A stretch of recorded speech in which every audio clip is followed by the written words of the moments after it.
Hi hello வணக்கம். Nandakishore Yemeni டைரக்ஷன்ல 35 சின்ன விஷயம் இல்ல. இந்த படத்தனோட ஸ்டோரி பத்தி பார்ப்போம். இந்த படத்தனோட ஸ்டோரி பத்தி பார்க்கறதுக்கு முன்னாடி நம்ம சேனல் நீங்க சப்ஸ்கிரைப் பண்ணி வச்சுக்கோங்க. அப்பதான் நான் போடுற வீடியோ உங்களுக்கு வந்து கிடைக்கும். 35 இந்த படத்தனோட ஸ்டோரி என்னன்னு பாத்தீங்கன்னா, ஒரு ஆச்சாரமான ஒரு குடும்பம், அதாவது திருப்பதியில இருக்காங்க. அந்த குடும்பத்துல வந்து ஒரு கணவன், ஒரு மனைவி, ரெண்டு பசங்கன்னா பையன் வந்து 4வது படிக்கிறான் சின்னவன், பெரியவன் வந்து 5வது படிக்கிறான். இந்த பையனுக்கு வந்து பெரியவனுக்கு வந்து ஒரு பெரிய பிரச்சனை என்ன தெரியுமா? 4 சப்ஜெக்ட்லயும் பாஸ் மார்க் எடுத்துறான். இந்த மேக்ஸ்ல மட்டும் அவனால 0 விட்டு வெளியே வரவே முடியல. அதனால அந்த பள்ளிக்கூடத்தில் இருக்கிற எல்லாருமே அவனை புறக்கணிக்கிறாங்க. குறிப்பா மேக்ஸ் வாத்தியார் வந்து ரொம்பவே இரிட்டேட் பண்ணி புறக்கணிக்கிறார். அப்புறம் வீட்லயும் அவங்க வந்து என்ன பண்றாங்கன்னு பாத்தீங்கன்னா, நல்ல செல்லம் கொடுத்து வளர்க்குறாங்க. பிரின்சிபலா வரக்கூடிய நம்ம பாக்கியராஜ் கூட கூப்பிட்டு, உங்க பையன் வந்து படிப்புல கொஞ்சம் சுமாரா இருக்கிறான், அவன் வந்து எல்லா சப்ஜெக்ட்லயும் ஓரளவுக்கு தெரிகிறான், ஆனா மேக்ஸ்ல வந்து சுத்தமா வர்றதில்ல, அவனுக்கு ஏதோ ஒன்று ட்ரீட்மெண்ட் பண்ணுங்க, நீங்க ஏதோ ஒரு கோச்சிங் கொடுங்கன்னு சொல்றாரு.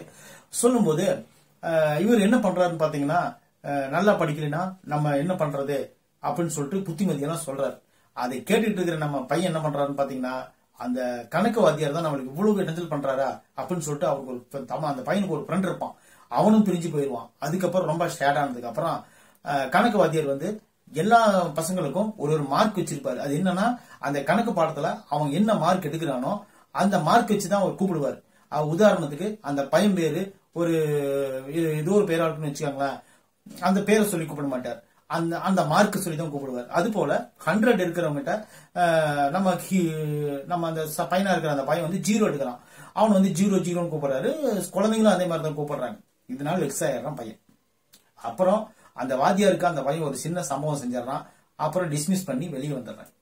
வெளியே வந்த உடனே நம்ம அந்த ஆச்சாரமான குடும்பத்தில் இருக்கிற அந்த அவர் என்ன பண்றாருன்னா, அவர் வந்து ஒரு பஸ் கண்டக்டரா இருக்காரு அப்பா. அவர் வந்து திருமலையில வந்து நீ தேவஸ்தானத்துல வேத பாடம் படிச்சுக்க, உனக்கு படிப்பு வரல அப்படின்னு சொல்லிடுறாரு. பாக்கியராஜும் அவர் தான் பிரின்சிபல் அந்த படத்துல, அவரும் சொல்லிடுறாரு, உங்க பையனை கூட்டு போய் வெளியில எங்காச்சும் படிக்க வச்சுக்கோங்கன்னு சொல்லிடுறாரு. இந்த கதையெல்லாம் சேர்த்து அந்த பையனை எப்படியாவது ஒண்ணு கஷ்டப்பட்டு அவங்க அம்மா 35 மார்க்காவது வாங்க வச்சிடணும் அப்படின்னு சொல்லிட்டு கடைசி வரையிலும் போராடி அந்த பையனை 35 மார்க் வாங்க வைக்கிறாங்களா இல்லையா அப்படிங்கறதா இந்த படத்தினுடைய மொத்த கதையே.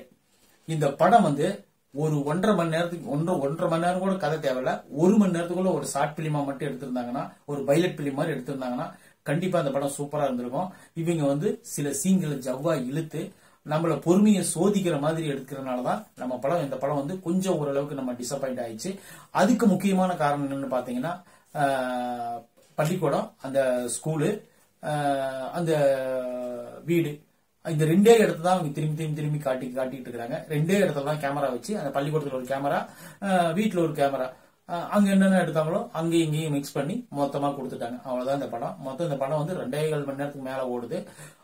இன்னொரு விஷயம் என்னன்னு பாத்தீங்கன்னா, இந்த படத்துல வர பாசிட்டிவ் என்னன்னு பாத்தீங்கன்னா, இந்த படத்துல நடிச்ச எல்லாருமே சூப்பரா நடிச்சுக்கிறாங்க. கௌதமி வந்து ஒரு 2 சீன்ல வராங்க, நடிகை கௌதமி. அவங்க வந்து ஒரு வக்கீலா வருவாங்க. அப்புறம் நம்ம ஹீரோ வரவர் கண்டக்டர் மட்டும் தான் சொல்றாரு, ஆனா அவர் கண்டக்டர் வேலை பார்த்து ஒரு சீன் கூட அவங்க காட்டுறதே கிடையாது. அப்புறம் ஹவுஸ் ஒய்ஃபா வரக்கூடிய அந்த அம்மா உண்மையிலே சூப்பரா நடிச்சிருக்காங்க. வேற லெவல் பெர்ஃபார்மன்ஸ். அவங்க மட்டும் இந்த படத்துல வந்து நல்ல ஒரு தூண் மாதிரி நடிக்கலன்னா இந்த படம் வந்து ஒரு டைம் கூட நீங்க பார்க்க முடியாத அளவுக்கு ஆயிருக்கும். இந்த படம் வந்து ஒரு குழந்தைகளுக்கான படம். குழந்தைகள் வந்து இந்த படத்தை பார்த்தாங்கன்னா கண்டிப்பா உங்களுக்கு பிடிக்கும். ஏன்னா குழந்தைகளுக்கு உண்டான சப்ஜெக்ட் தான் இது. ஒரு பையன் வந்து மக்கான பையன் வந்து பள்ளிக்கூடத்துல இருந்து எல்லாராலும் புறக்கணிக்கப்பட்டு அவன் வந்து அந்த 35 மார்க் எடுக்கிறதுக்கு எவ்வளவு சிரமப்படுறான், அதுக்கு இடையில எத்தனை போராட்டம் நடக்குது.